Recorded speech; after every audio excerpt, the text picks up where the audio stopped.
ஜெயம் கர்த்தருடையது என்ற தலைப்பில் உங்களோடு கூட இந்த காலையில் தேவ வார்த்தையை பேசும்படியாக நான் விரும்புகின்றேன். ஜெயம் கர்த்தருடையது. இந்த 124வது சங்கீதம் அது ஒரு இணைக்கப்பட்ட 130வது சங்கீதத்திலிருந்து 120வது சங்கீதத்திலிருந்து 134வது சங்கீதம் வரைக்கும் இருக்கக்கூடிய எல்லா சங்கீதங்களும் ஒரே இணைக்கப்பட்ட ஒரு சங்கீதங்கள் என்று நான் சொல்லுவேன். இதை ஆங்கில வேதாமத்தில் த சாம்ஸ் ஆஃப் தி அசென்ஷன் என்று அதற்கு தலைப்பு கொடுக்கப்பட்டிருக்கின்றது. அப்படி என்றால் இஸ்ரவேல் ஜனங்கள் தேவ ஆலயத்திற்கும் எருசலேமுக்கும் பயணம் செய்து போகும் பொழுது பலியை செலுத்துவதற்காக, தேவனை ஆராதிப்பதற்காக இஸ்ரவேல் ஜனங்கள் எருசலேமுக்கு வருடத்திற்கு 3 முறை விசேஷமாக பண்டிகை நாட்களில் பிரயாணம் செய்வார்கள். இந்த பண்டிகை நாட்களில் பிரயாணம் செய்யும் பொழுது குடும்பமாக நீண்ட தூரம் அவர்கள் பிரயாணம் செய்யும் பொழுது இந்த விசேஷமாக 120வது சங்கீதத்திலிருந்து 134வது சங்கீதம் வரைக்கும் இருக்கக்கூடிய எல்லா தேவ வசனங்களை அவர்கள் பாடிக்கொண்டே அறிக்கை செய்து கொண்டே அந்த பிரயாணத்தை அவர்கள் மேற்கொள்வார்கள். ஏனென்றால் அந்த சங்கீதங்களை அவர்கள் பாடும் பொழுது, அந்த சங்கீதங்களில் அடங்கி உள்ள அந்த சத்தியங்களை அவர்கள் நினைவு கூறும் பொழுது அவருடைய இருதயங்கள் தேவனை ஆராதிப்பதற்காக ஆயத்தப்படுத்தப்படும்.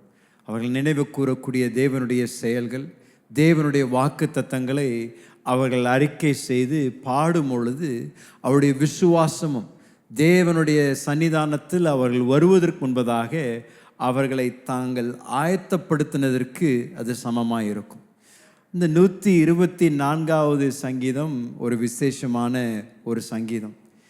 இது நான் சொன்னது போல ஜெயம் கர்த்தருடையது என்ற தலைப்பில் நான் உங்களோடு கூட இந்த சங்கீதத்தில் அடங்கியுள்ள சத்தியங்களை தியானிக்கும்படியாக நான் விரும்புகின்றேன். நீதிமொழிகள் 21 அதிகாரத்தில் 31 வசனத்தில் தேவனுடைய வார்த்தை சொல்கின்ற வண்ணமாக, குதிரை யுத்தத்திற்கு ஆயத்தமாகும், ஜெயமோ கர்த்தரால் வரும் என்று தேவனுடைய வார்த்தை சொல்லுகின்றது. ஜெயம் கர்த்தருக்கு சொந்தம். ஜெயம் தேவன் தான் நம்முடைய வாழ்க்கையில் நிலை நிற்கும்படியாக தேவன் செய்கின்றார்.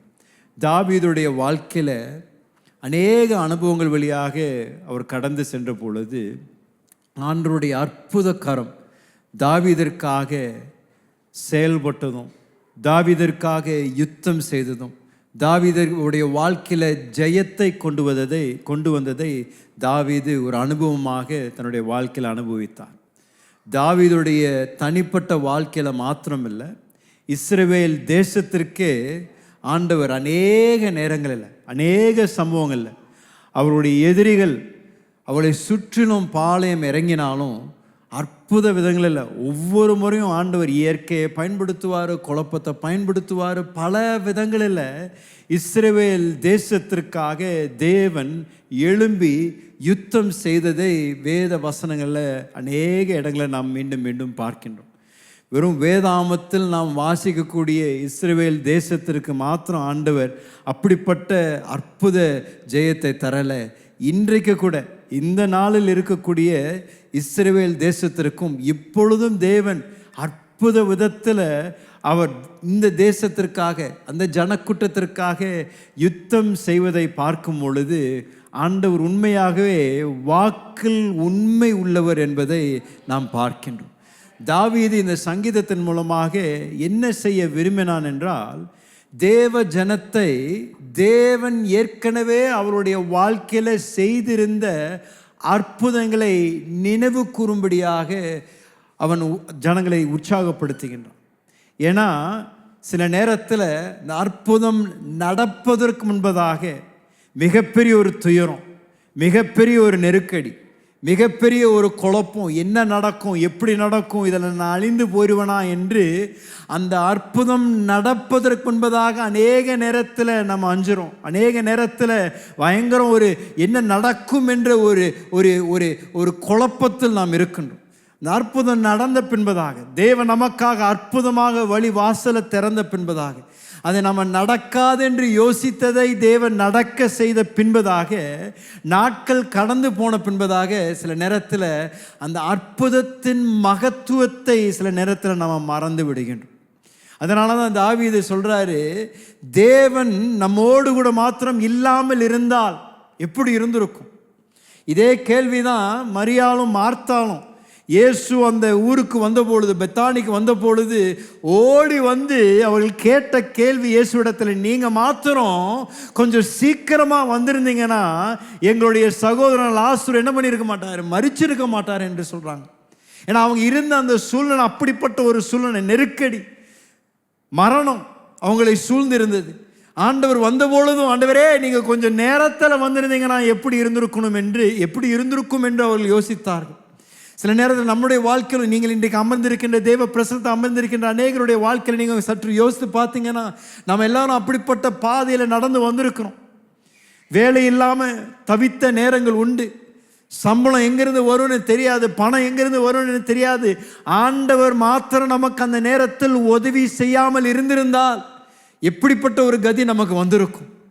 நம்முடைய சரீரத்தில் வந்த பலவீனங்கள், நமக்கு சரீரத்தில் ஏற்பட்ட வியாதி, டாக்டர்களால் கைவிடப்பட்டு நம்பிக்கை இல்லாத ஒரு சூழ்நிலையில் நாளைக்கு நான் உயிரோடு இருப்பேனா என்ற ஒரு கேள்விக்குறியோடு கூட வாழ்ந்து கொண்டிருந்த பொழுது, தேவன் மாத்திரம் அவருடைய கரத்தை நீட்டி நமக்கு அவர் அற்புதத்தை செய்யாமல் இருந்திருந்தால் நாம் இன்றைக்கு எந்த கதியில் இருந்திருப்போங்க, உயிரோடு இருந்திருப்போமா என்றுதான் கேள்வி. இதை தான் தாவீது இஸ்ரவேல் ஜனங்களை நினைவு கூறும்படியாக அவர் செய்கிறார். அவர் எழுதும்பொழுது இந்த சங்கீதத்தில் இந்த முதல் 2 வசனங்கள் இவர் இந்த கேள்வியை எழுப்புகிறார். வாசிங்களேன் அந்த முதல் 2 வசனங்களுக்கு மீண்டும். மனுஷர் நமக்கு விரோதமாக எழும்பின போது, மனுஷன் நமக்கு விரோதமாக எழும்பின பொழுது, கர்த்தர் நமது பக்கத்தில் இராவிட்டால், கர்த்தர் நம் பக்கத்தில் இராவிட்டால், கர்த்தர் தாமே நமது பக்கத்தில் இராவிட்டால், கர்த்தர் தாமே நம் பக்கத்தில் இராவிட்டால், அவர்கள் கோபம் நம்மேல் எரிகையில், அவர்களுடைய கோபம் நம்மேல் எரிகையில் என்று நம்மை உயிரோடு விழுங்கியிருப்பார்கள், நம்மை உயிரோடு விழுங்கியிருப்பார்கள். இந்த வசனங்களில் ஆங்கில வேதாமத்தில் இந்த முதல் 2 வசனங்களிலே அவர் இந்த வாக்கியத்தை சொல்றார். அவர் என்ன சொல்றாருன்னா, had it not been the Lord who was on our side, let Israel say now. சொல்றார், தேவன் மாத்திரம் நம் பக்கத்தில் இராமல் இருந்தார் என்றால் இஸ்ரவேல் ஜனக்கூட்டத்தார் சொல்லட்டும் என்று சொல்லி மீண்டும் அதே கேள்வியை சொல்றாரு. தேவன் மாத்திரம் நம் பட்சத்தில் இராமல் இருந்தார் என்றால் நம்முடைய கதி எப்படி இருந்திருக்கும், நம்முடைய வாழ்க்கை எப்படியாக முடிந்திருக்கும் என்ற ஒரு கேள்வியை எழுப்புகின்றார். நீங்களும் இன்னைக்கு காலையில் தேவ பிரசனத்தில் அமர்ந்திருக்கின்ற ஒவ்வொரு தேவ புள்ளியும் இது ஒரு நிமிடம் உங்களே தானே நீங்கள் கேட்க வேண்டிய ஒரு நல்ல கேள்விதான். தேவன் மாத்திரம் எனக்காக விளக்காடாமல் இருந்தார் என்றால், தேவன் மாத்திரம் எனக்காக எழும்பாமல் இருந்தார் என்றால், தேவன் மாத்திரம் தம்முடைய தயவை எனக்கு தராமல் இருந்தால், தேவன் மாத்திரம் அவருடைய அற்புதத்தை என் வாழ்க்கையில் செய்யாமல் இருந்தால் என்னுடைய வாழ்க்கை இன்றைக்கு எப்படி இருக்கும்? மனிதன் என்னை விழுங்கியிருப்பான், பிரச்சனைகள் என்னை விழுங்கியிருக்கும். ஆனாலும் இன்றைக்கு நான் உட்கார்ந்திருப்பது, இன்றைக்கு நான் நிற்பதும் நிர்மூலமாகாமல் இருப்பதும் அவருடைய சுத்த கிருபை என்று அவருடைய அற்புத நாமத்தை நாம் நினைவு கூறுவது மிக அவசியம். அவர் கேட்கிற கேள்வி நாம் ஒவ்வொருவரும் நம்முடைய வாழ்க்கையில கேட்கக்கூடிய ஒரு நல்ல கேள்விதான். ஏன்னா அவருடைய மகத்துவத்தை சில நேரத்தில் நாம் மறந்து விடுகின்றோம். அவர் நமக்காக செய்த அற்புத செயல்களை நாம் மறந்து விடுகின்றோம். தாவீது இந்த கேள்வியை கேட்பது மாத்திரமில்ல, அவர் இந்த அடுத்த 2 வசனங்களில் தேவன் ஒருவேளை நமக்கு உதவி செய்யாமல் இருந்தார் என்றால் என்ன சம்பவித்திருக்கும் என்று அதையும் அழகாக எழுதுகின்றார். அங்கே 124வது அதிகாரத்தில் 3ஆம் வசனத்திலிருந்து 5ஆம் வசனம் வரைக்கும் கொஞ்சம் வாசிங்களேன். அவர்கள் கோபம் நம்மேல் எரிகையில் நம்மை உயிரோடே விழுங்கியிருப்பார்கள். தேவன் மாத்திரம் நமக்காக எழும்பாமல் இருந்தார் என்றால் அவர்கள் நம்மை உயிரோடு விழுங்கியிருப்பார்கள். அது மாத்திரமல்ல, அப்பொழுது தண்ணீர்கள் நம்மேல் பாய்ந்து, தண்ணீர்கள் நம்மேல் பாய்ந்து, வெள்ளங்கள் நமது ஆத்துமாவின் மேல் பெருகி, வெள்ளங்கள் நம்முடைய ஆத்துமாக்கள் மேல் பெருகி, கொந்தளிக்கும் ஜலங்கள் நமது ஆத்துமாவின் மேல் புரண்டு போயிருக்கும் என்று. இந்த கொந்தளிக்கும் இந்த வெள்ளம் நம்மளுடைய ஆத்துமா மேலே புரண்டு போயிருக்கும் என்று இஸ்ரவேல் இப்பொழுது சொல்வதாக, இஸ்ரவேல் இப்பொழுது சொல்லுவதாக என்று சொல்றார். அப்படின்னா வேதாமத்தில் எங்கெல்லாம் வெள்ளம் என்று வாசிக்கின்றோமோ, எங்கெல்லாம் தண்ணீர்கள் என்று வாசிக்கின்றோமோ, எங்கெல்லாம் இந்த ஜலம் என்று வாசிக்கின்றோமோ அது பிரச்சனையை குறிக்கின்றது, போராட்டங்களை குறிக்கின்றது.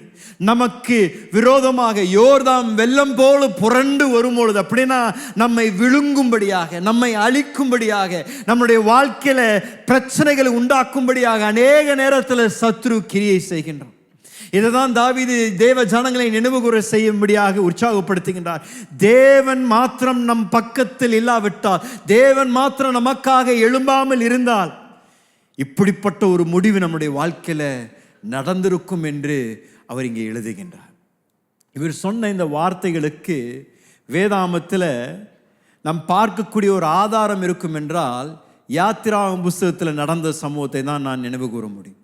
யாத்திராகமத்தில் இஸ்ரவேல் ஜனங்கள் 2ஆம் அதிகாரத்தில் நீங்கள் வாசிக்கும் பொழுது, எகிப்தின் அடிமைத்தனத்தில் அவர்கள் கொடூரமான வாழ்க்கையை அனுபவித்து கொண்டிருந்த பொழுது, நம்பிக்கையற்ற ஒரு நேரத்தில் தேவனை நோக்கி கூப்பிடுகின்றார். ஆண்டவரே, எங்களுக்கு விடுதலையை தாங்க, எகிப்தின் அடிமைத்தனத்திலிருந்து எங்களை விடுவீங்கள் என்று அவள் கூக்குரலை எழுப்பும் பொழுது, தேவன் ஆபிரகாமோடு கூட, ஈசாக்கோடு கூட, யாக்கோபோடு கூட செய்த உடன்படிக்கையை நினைவு கூர்ந்து ஆண்டவர் இஸ்ரவேல் ஜனங்களை எகிப்தின் அடிமைத்தனத்திலிருந்து விடுவிக்கும்படியாக அன்றைக்கு இடைபடுவதை யாத்ராகம புஸ்தகத்தில் நாம் வாசிக்கின்றோம். 10 வாதைகள் மூலமாக ஆண்டவர் எகிப்தின் வல்லமையை முறிக்கிறதை நாம் பார்க்கின்றோம். எகிப்தின் வல்லமையை ஆண்டவர் பரியாசம் பண்றது போல ஆங்கில வேதாகமத்தில் சொல்லுகிறது, he made a mockery of the Egyptians. அவங்க மேன்மை பாராட்டி கொண்டிருந்த தங்களுடைய வல்லமையை தேவன் பரியாசப்படுத்தி இந்த 10 வாதைகள் மூலமாக எகிப்தின் வல்லமையை முறிக்கின்றதை அந்த யாத்ராகம புஸ்தகத்தில் நம்ம வாசிக்கணும். ஆனால் என்ன சுவாரஸ்யம்னா, நம்ம இந்த யாத்ராகம புஸ்தகத்தில் நடந்த இந்த வாதைகளை குறித்தும் அற்புதங்களை குறித்தும் நம்ம வாசிக்கும் பொழுது, ஒவ்வொரு முறையும் இந்த வாதையை தேவன் அனுப்பும் பொழுதா, மோசேயின் மூலமாக இதை நடப்பிக்கும் பொழுது, பார்வோன் ராஜா உடனே அவர் விடுறாரு. சரி, ஓகே, போங்க போங்க, பரவாயில்ல, விட்டுருங்கன்னு சொல்லி சொல்றாரு. அது சொல்லி ஒரு 10 நிமிடத்துக்குள்ள மனது மாறி இல்லை, முடியாது என்று சொல்றார். அந்த புஸ்தகத்தை நீங்க வாசிக்கும் பொழுது அவருடைய இருதயம் மீண்டும் மீண்டும் கடுமைப்படுத்தப்படுகின்றதை நம்ம வாசிக்கிறோம். தன்னுடைய இருதயம் தேவனுடைய பிள்ளைகளை விட்டு விடாமல் கடினமான நிமித்தம் அவர்களை பிடித்து வைக்கிறான். கடைசியில் தேவன் மகத்துவமாக இந்த 10வது வாதையில் எகிப்தில் இருந்த யார் யாருடைய வீடுகளில் ரத்தம் பூசப்படலையோ அந்த தூதன் பிரவேசித்து முதல் குமாரனை தேவன் எடுத்து விடுறார். அது நடந்த பின்பதாக பார்வோன் உடனே சொல்றாரு, போங்க, கிளம்புங்க, இந்த இடத்தை விட்டு வெளியே காலி பண்ணுங்க என்று அவளை இஸ்ரவேல் ஜனங்களை போகும்படியாக அனுப்பி விடுகின்றான்.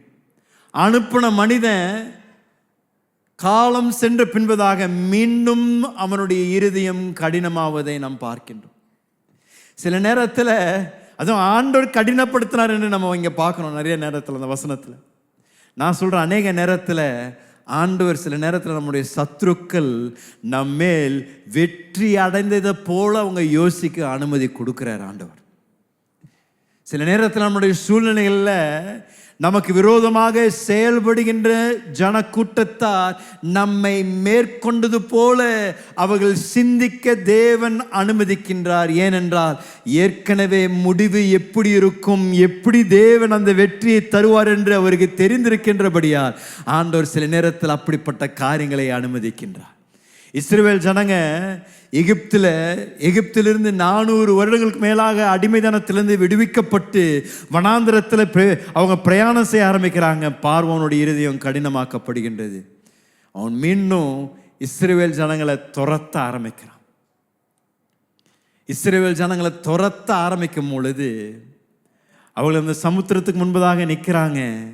பின்னாடி பார்வோனும் அவனுடைய சேனையும் இஸ்ரவேல் ஜனங்களை மீண்டும் விழுங்கும்படியாக அவர்கள் பின்தொடரும் பொழுது அங்கே நடந்த சம்பவத்தை தான் நீங்கள் இன்றைக்கு காலையில் கொஞ்சம் சற்று கவனிக்கும்படியாக நான் விரும்புகிறேன்.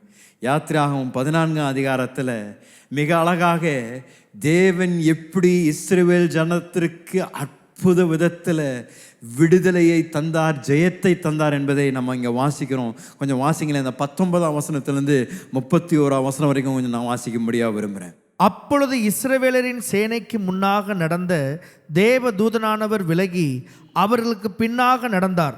அவர்களுக்கு முன்னிருந்த மேகஸ்தம்பமும் விலகி அவர்கள் பின்னே நின்றது. அது எகிப்தியரின் சேனையும் இஸ்ரவேலரின் சேனையும் முழுவதும் ஒன்றோடு ஒன்று சேராதபடி அவைகள் நடுவில் வந்தது.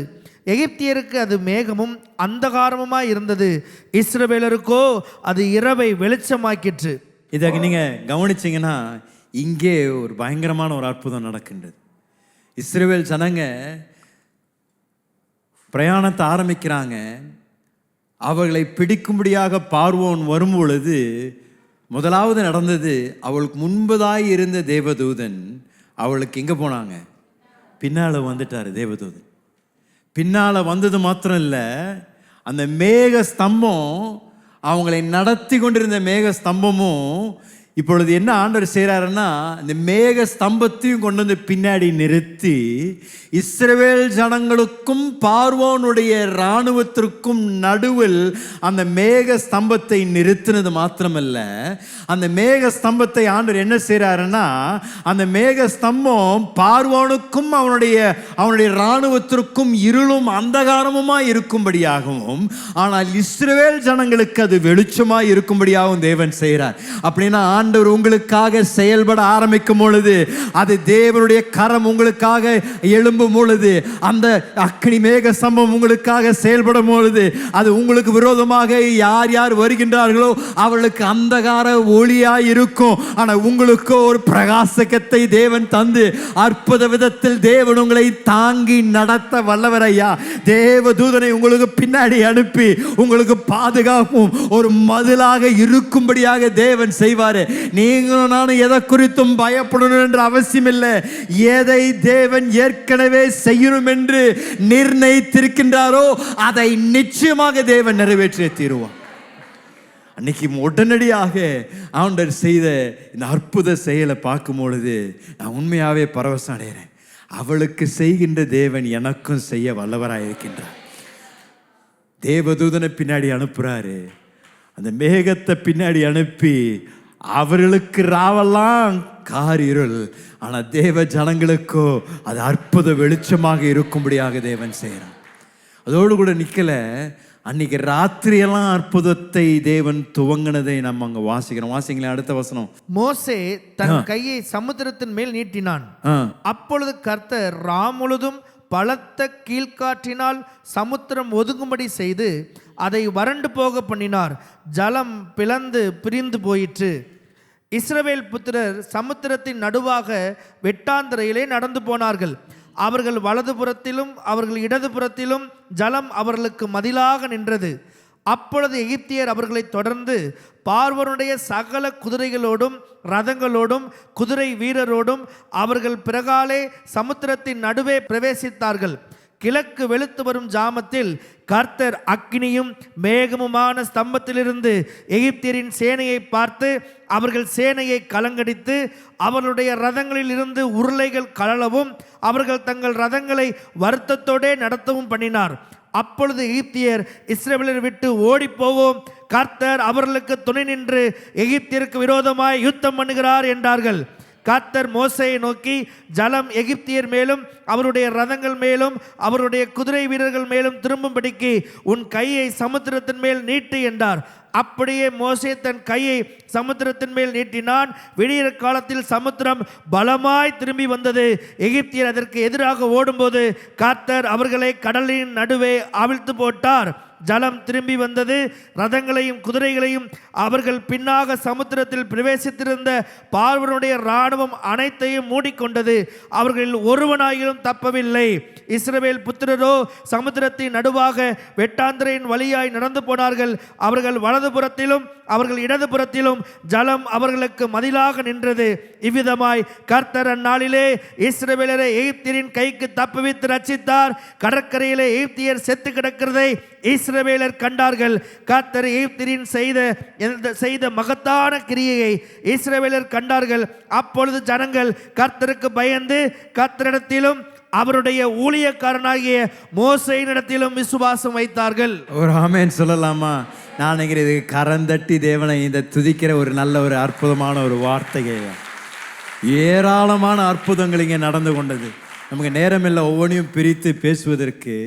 முதலாவது அவளுக்கு முன்பதாக இருந்த இந்த செங்கடலை ஆண்டவர் ரெண்டாக பிரித்தார். ரெண்டாக பிரித்தது மாத்திரமல்ல, அது வெட்டாந்தரையில் நடந்தாக. எந்த ஜலம் அவர்களை விழுங்கிருக்கணுமோ அதே ஜலம் என்னமாய் மாறினதுங்க? மதிலாய் மாறி அவர்கள் அதை சுலபமாய் கடந்து செல்லும்படியாக தேவன் அவளுக்கு கிருபை தந்ததை வாசிக்கலாம்.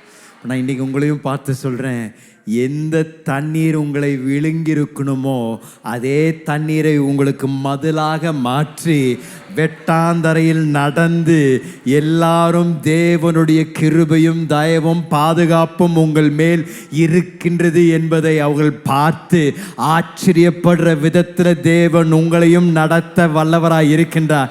இஸ்ரவேல் தேசத்தின் தேவன் நம்மளுடைய தேவன் ஐயா.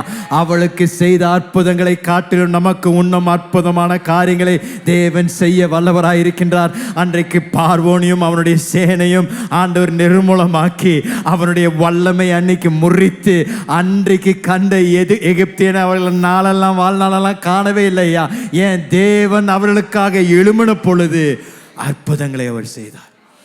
இதுதான் தாவீது சொல்றாரு, அவர் மாத்திரம் நமக்காக எழும்பினா நாம் தண்ணீரில் விழுங்கப்பட்டிருப்போம்.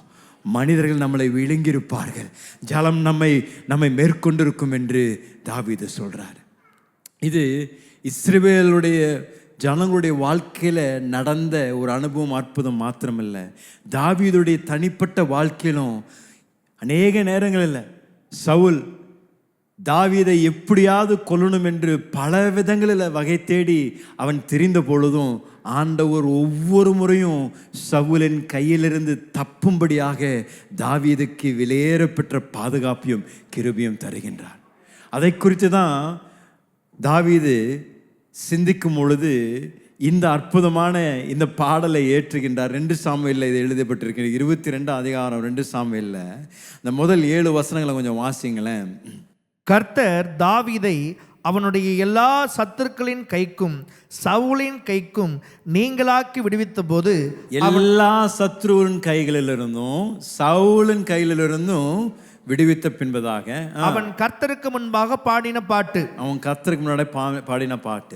கர்த்தர் என் கன்மலையும் என் கோட்டையும் என் இரட்சகருமானவர், தேவன் நான் நம்பியிருக்கிற துருகமும் என் கேடகமும் என் இரட்சணிய கொம்பும் என் உயர்ந்த அடைக்கலமும் என் புகலிடமும் என் இரட்சகருமானவர், என்னை வல்லடிக்கு நீங்களாக்கி ரட்சிக்கிறவர் அவரே.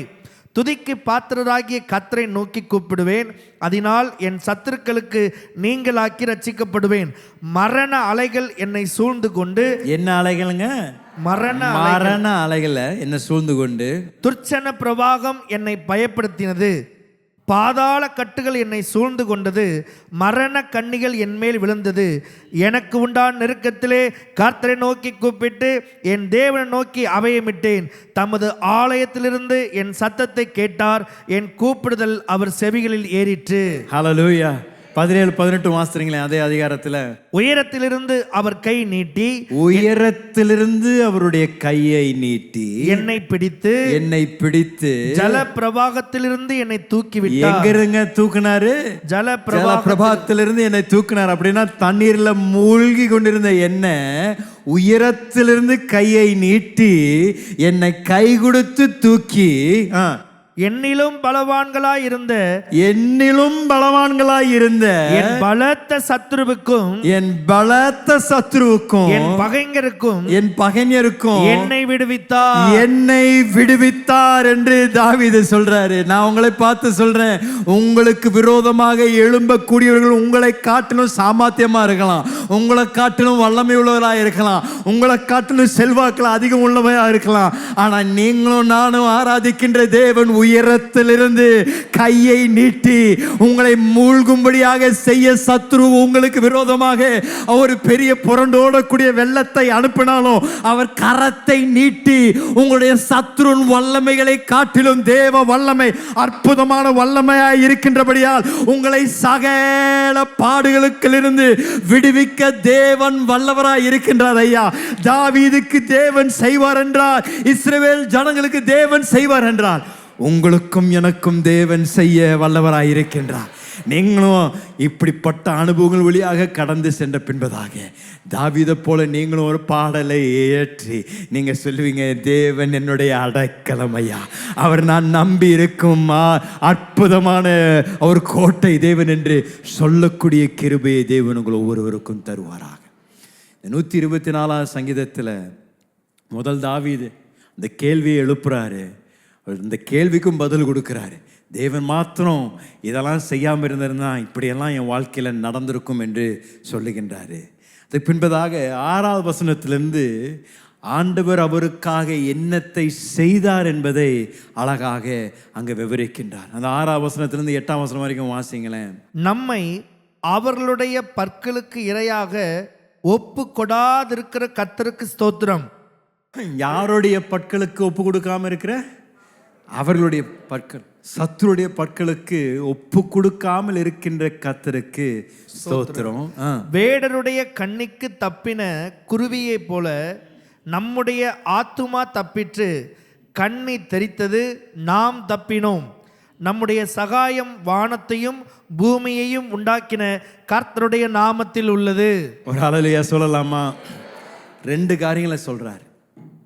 முதலாவது சொல்றாரு, அவனுடைய பற்களுடைய என்ன, பற்களுடைய சத்துருடைய பற்களுக்கு இரையாக இரையாக ஒப்பு கொடுக்காமல் என்னை தப்பு வைக்கிறார் என்று முதல் சொல்றார். 2வது, வேடனுடைய கண்ணிக்கு தப்பின ஒரு குருவியை போல நம்முடைய ஆத்துமா தப்பிற்று, என்னுடைய ஆத்துமா தப்பிற்று, கண்ணி தெரித்தது, நாம் தப்பினோம். என்ன தெரித்தது? ஸோ நான் 2 சொன்னேன், எனக்கு அந்த வார்த்தைகள் சரியாக இன்றைக்கி நான் அது எங்கேயும் கேட்டதில்லை அந்த வார்த்தை. ஆனால் ஆங்கிலத்தை படிக்கும்போது எனக்கு அதோடைய அர்த்தம் புரியுது. அப்படின்னா சொன்னது, த ஸ்னேர் இஸ் broken, அந்த பிடி உடைக்கப்பட்டது, அவன் வைத்திருந்த அந்த தந்திரம் உடைக்கப்பட்டது, நான் தப்புவித்தேன் என்று தாவீது சொல்கிறேன். அப்படின்னா அநேக நேரத்தில் தேவனுடைய ஜனங்களுக்கு எதிராக சத்துரு பல சூழ்ச்சிகள், பல திட்டங்களை செய்கின்றான். உங்கள் குடும்பத்தை அழிக்கும்படியாக, உங்களுடைய பிள்ளைகளை அழிக்கும்படியாக, உங்கள் வியாபாரத்திற்கு அழிவையும் மோசத்தையும் கொண்டு வருவதற்காக, நீங்கள் வேலை ஸ்தலத்தில் அவமானப்படணும், வேலை ஸ்தலத்தில் நீங்கள் எப்படியாவது துரத்தப்படணும், தேவ பிள்ளைகள் ஆசீர்வாதமாக இருக்கக்கூடாது என்பது அவனுடைய பிரதான நோக்கம். ஒவ்வொரு நாளும் அதற்கு விரோதமாக, தேவ நோக்கத்திற்கு விரோதமாக திட்டம் செய்து கொண்டே இருக்கிறான் சத்துரு. உங்களுடைய வாழ்க்கையில் ஒருவேளை இன்றைக்கு நீங்கள் இப்பொழுது அனுபவித்துக் கொண்டிருக்கின்ற இந்த சம்பவங்கள் அல்ல சூழ்நிலை, ஒருவேளை உங்களை எப்படியாவது தீர்த்து கட்டணும் என்று சத்துரு பலரை எழுப்பி இன்றைக்கு செயல்பட்டு கொண்டிருக்கிறான். வேதாமத்தில் நான் வாசிக்கும் பொழுதும் நீதியாய் நடக்கின்றவர்களுக்கு, நீதிமான்களுக்கு அநேக துன்பங்கள், ஆனால் அதில் எல்லாவற்றிலிருந்து தேவன் அவர்களை விடுவிப்பார் என்று தேவ வார்த்தை சொல்லுகின்றது. ஆனால் நீதிமானுக்கு எதிராக அநேக நேரங்கள் பிரச்சனைகள், போராட்டம் வருகின்றது. தானியேல் எடுத்துக்கொள்ளுங்களேன். தானியேல் தேவனுக்கு பயந்து நடந்த ஒரு மனிதன், ராஜாக்களுக்கு ஆலோசனைக்காரராக இருந்தார். 3 முறை ஒவ்வொரு நாளும் தவறாம தேவனை தொழுது கொள்கின்ற ஒரு மனிதன், ஆராதிக்கின்ற ஒரு மனிதன், எல்லார காட்டிலும் தயவை பெற்றவன், ராஜாவுடைய கண்களை தயவை பெற்றவன்.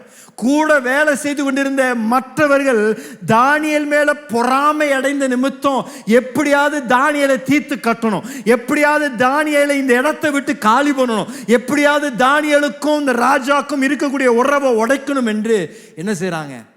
திட்டம் போடுறாங்க.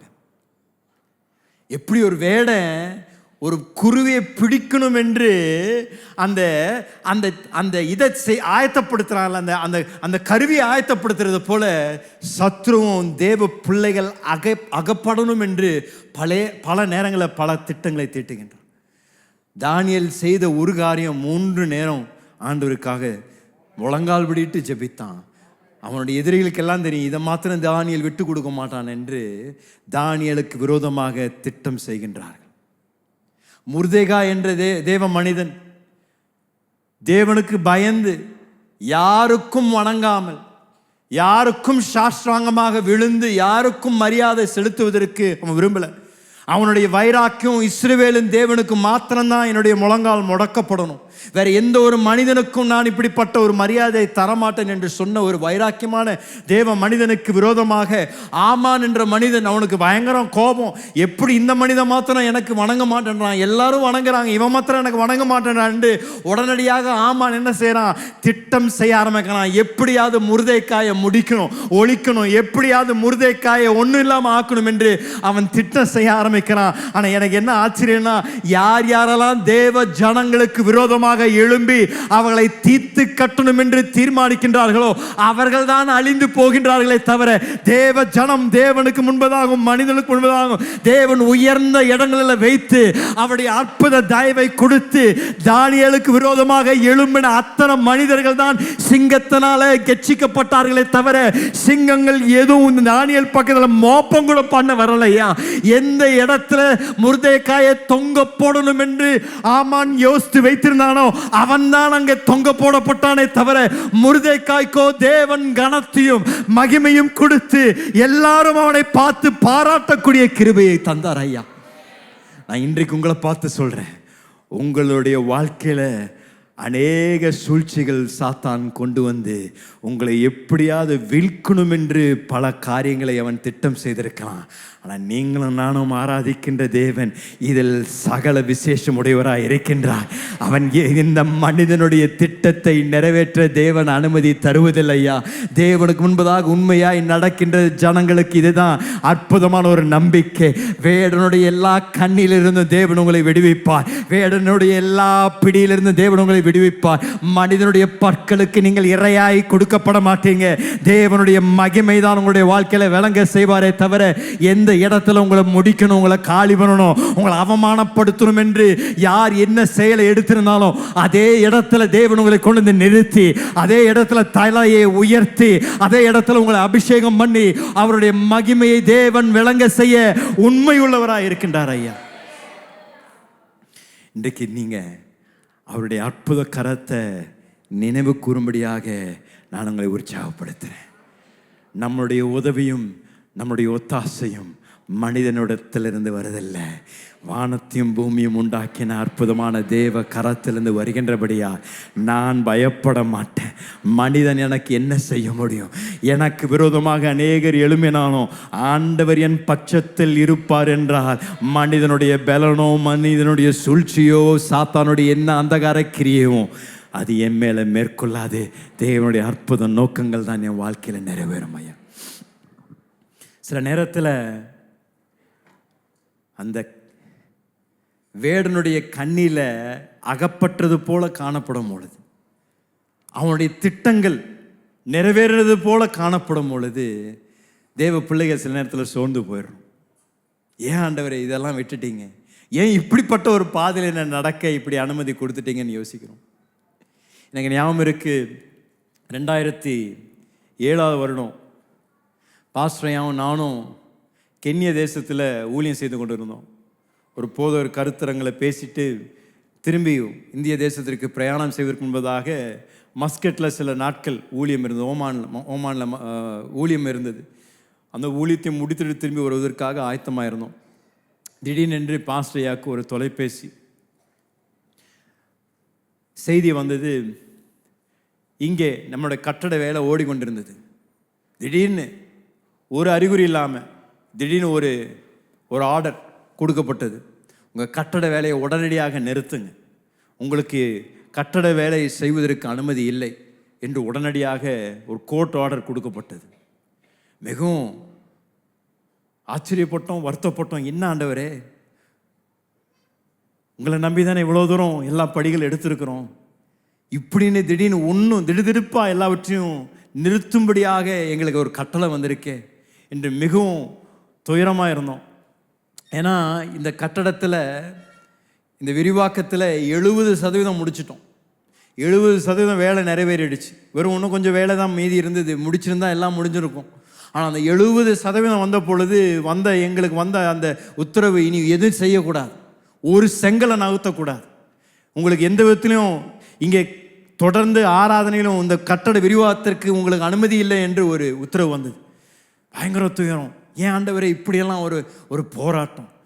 திடீரென்று நம்மை சுற்றி இருக்கின்ற அநேகர் சபைக்கு விரோதமாக பல விதமான வார்த்தைகளை சொல்லி, நீங்கள் கட்டிடுவீங்களா, இந்த சபை இங்கே நடந்துருமா, பாருங்க வர நாட்களில் உங்களை அத்தனை பேரும் காலி பண்ணி எடுத்துரும், இந்த ஆலமுன்னாக்கில் நீங்கள் ஒருத்தர் இருக்க மாட்டீங்க, யாரும் இங்கே வரமாட்டீங்க, சபையே இங்கே இருக்காது என்று பல விதங்களில் வார்த்தைகளை சொல்லி எங்களுடைய தைரியத்தையும் எங்களுடைய விசுவாசத்தின் மடம் எப்படியா ஒரு விதத்தில் அதை சோர்ந்து போகணும் என்று பல வார்த்தைகள் சொல்லப்பட்டது.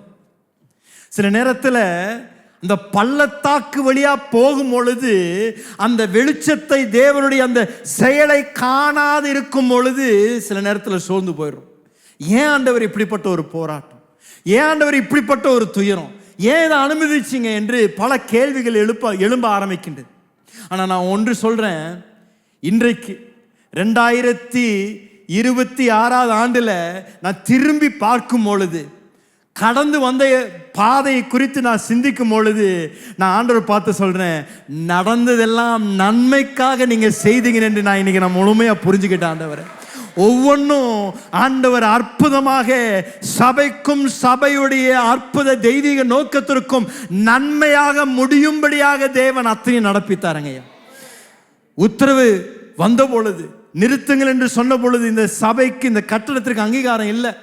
போய் எந்த இடத்துலையும் நியாயமா அதற்கு எதிராக நின்று வழக்காடுவதற்கு எந்த திறமையும் இல்லை சபைக்கு. ஆனால் அந்த ஒரு வருட காலம் எல்லா வேலைகள் நிறுத்தி வைக்கப்பட்ட பொழுது, சபை ஜெபிக்க ஆரம்பித்த பொழுது, அந்த ஆண்டில் தமிழக அரசாங்கம் ஒரு புதிய ஒரு சட்டத்தை பாஸ் பண்ணாங்க. என்ன சொன்னாங்கன்னா, இதுவரைக்கும் அங்கீகாரம் பெறாத கட்டணங்களுக்கு நாங்கள் அங்கீகாரம் கொடுக்குறோம்னு சொன்னாங்க. அந்த 8 மாசத்துல சபைக்கு தேவையான அத்தனை அங்கீகாரத்தையும் தேவன் நமக்கு வரும்படியாக செய்து, அதற்கு பின்பதாக கோர்ட்ல போய் நின்று விளக்காடுவோம். அங்க ஒரு மிகப்பெரிய ஜெயத்தை தேவன் தந்து, எதை நம்மை விழுங்கும்படியாக வந்ததோ அதை மேற்கொண்டு அதற்கு மேலாக தேவனுடைய அற்புத நாமத்தையும் மகிமையும் தான் நாம் பார்த்தோம். கிட்டத்தட்ட 19 ஆண்டுகளுக்கு முன்பதாக இந்த சபையின் சரித்திரம் எழுதப்பட்டது. தேவன் நமக்காக எப்படி எழும்பினார், தேவன் நமக்காக எப்படி விளக்காடினார், தேவன் நமக்காக வழி இல்லாத இடத்தில் வழியை எப்படி திறந்தார் என்பதை இன்றைக்கு சரித்திரபூர்வமாக நாம் அறிந்திருக்கின்றோம். என்னுடைய விசுவாசமும் என்னுடைய தைரியம் என்னன்னா, இம்மட்டும் நடத்தின எபினேசர் இன்னமும் நடத்த வல்லவராயிருக்கின்றார். அவருடைய கரம் குறுகி போகவில்லை, மனசு மாறவில்லை, சொன்னதை இன்றைக்கும் செய்ய தேவன் வல்லவராய் இருக்கின்றார். கொடுத்த தரிசனங்களை தேவன் நிச்சயம் நிறைவேற்றுவார். நான் சொல்றேன், இன்றைக்கு மீண்டும் தேவனுடைய கரம் பேனாவை எடுத்து இந்த சபையின் சரித்திரத்தை எழுதி கொண்டிருக்கின்றார். இப்பொழுது நீங்களும் நான் அசாதாரணமான நாட்களில் வாழ்ந்து கொண்டிருக்கின்றோம். சீக்கிரத்தில் ஒரு நாள் வரும், நாம் திரும்பி பார்த்து சொல்லுவோம், இதுவும் நன்மைக்காக தேவன் நடப்பித்து முடித்தார் என் வாழ்க்கையில, சபையில என்று சொல்லக்கூடிய அற்புதமான நாட்களுக்கு தேவன் நம்மை நடத்தி செல்வதற்கு சந்தேகமே இல்லை. ஐயா, நான் உங்களை பார்த்து சொல்றேன், சபைக்கு தேவன் அப்படிப்பட்ட அற்புதமான கரத்தின் மூலமாக செய்வார் என்றால், உங்களுடைய தனிப்பட்ட வாழ்க்கையிலும் உங்கள் குடும்பத்திலும் சத்துரு உங்களுக்கு விரோதமாக பல திட்டங்களை அவன் செய்திருந்தாலும், சத்துரு உங்களுக்கு எதிராக வெள்ளம் போல வந்தாலும், தேவனாகிய கர்த்தர் ஒரு கொடியை ஏற்றி அதே இடத்தில் தேவன் அவருடைய நாமத்தை மகிமைப்படும்படியாக, அதை காரியங்களை மாறுதலாய் முடியும்படியாக தேவன் செய்ய வல்லவராய் இருக்கின்றார். நம்பிக்கை இழந்துடாதீங்க. ஒருவேளை முடிவை இப்பொழுது பார்க்கலனாலும் பரவாயில்ல, நம்முடைய தேவன் அல்பாவும் ஒமேகவுமாய் இருக்கின்றார். எதை துவங்கினாரோ அதை முடிக்க தேவன் வல்லவராய் இருக்கின்றார். அவர் ஒரு காரியத்தை உங்களுக்கோ உங்கள் குடும்பத்திற்கு சொல்லியிருந்தார்னா அதை நீங்கள் இறுக பிடித்துக் கொள்ளலாம். ஏன்னா வாக்கு பண்ணினவர் உண்மை உள்ளவர், வாக்கு மாறாதவர். அவர் என்னத்தை துவங்கினாரோ அவர் நிச்சயம் முடித்தே தீருவார். தேவன் இதுவரைக்கும் சரித்திரத்தில் தோத்தது எந்த ஒரு இடத்திலும் இல்லையா. தேவன் தோற்க மாட்டார். எதை தேவன் செய்தாலும் வெற்றியில் தான் முடியும், ஜெயத்தில் தான் முடியும். தேவ பிள்ளைகளுக்கு இது அசைக்கப்பட முடியாத ஒரு நம்பிக்கை.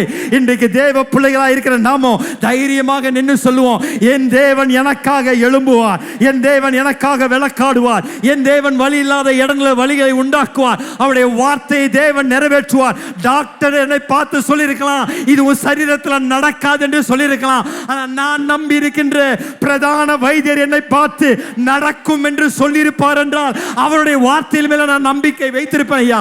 அவர் எனக்காக யாவற்றையும் செய்து முடிக்கின்ற தேவனாய் இருக்கின்றபடியா, செய்து முடிக்கிற வரைக்கும் நான் உறுதியாக என் விசுவாசத்தில் நின்று நல்ல போராட்டத்தை போராடி அந்த எபினேசர் எனக்காக யாவற்றையும் செய்து முடிக்கின்ற நாள் வரும் வரைக்கும் நான் உறுதியாக என் விசுவாசத்தில் இருப்பேன்.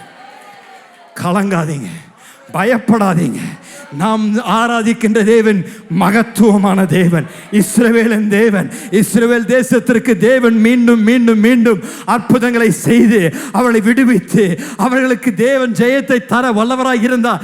எனக்கும் உங்களுக்கும் கிறிஸ்துவின் ரத்தத்தினால கழுவப்பட்டு மீட்கப்பட்டிருக்கின்ற தேவ ஜனத்திற்காக தேவன் நிச்சயமாக வழக்காடுவார்.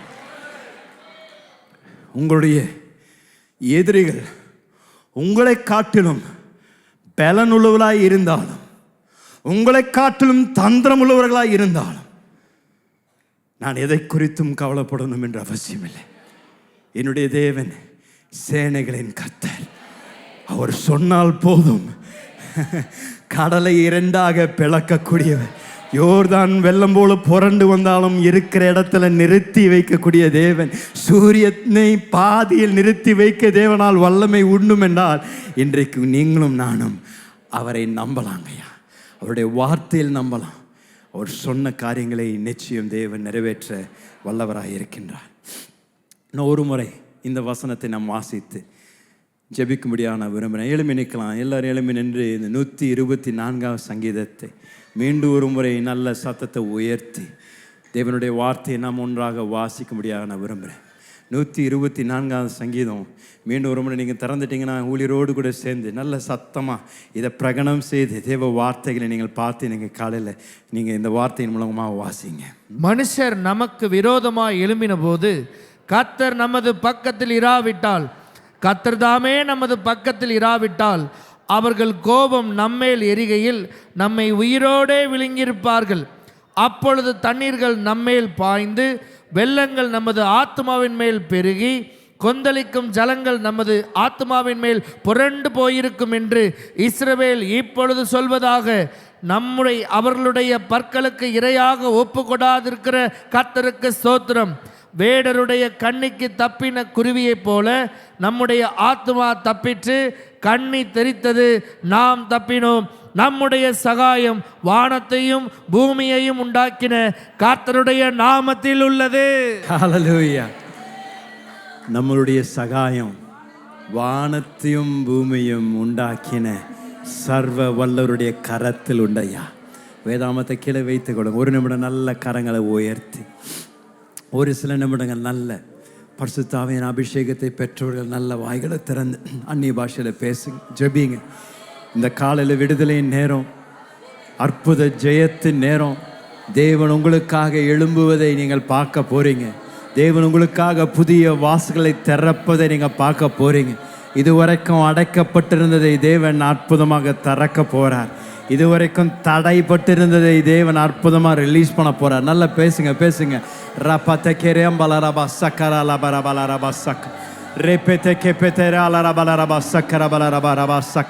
அற்புதங்கள் அற்புதங்கள் அற்புதங்கள் நடப்பதாக. இந்த காலையில் சூழ்நிலைகள் மாறுவதாக.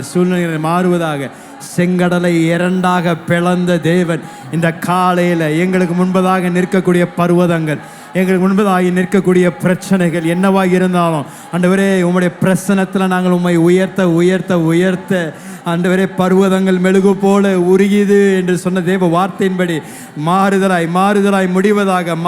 முடிவதாக தேவ ஜனத்திற்கு விசுவாசத்தையும் நம்பிக்கையும் தாங்க.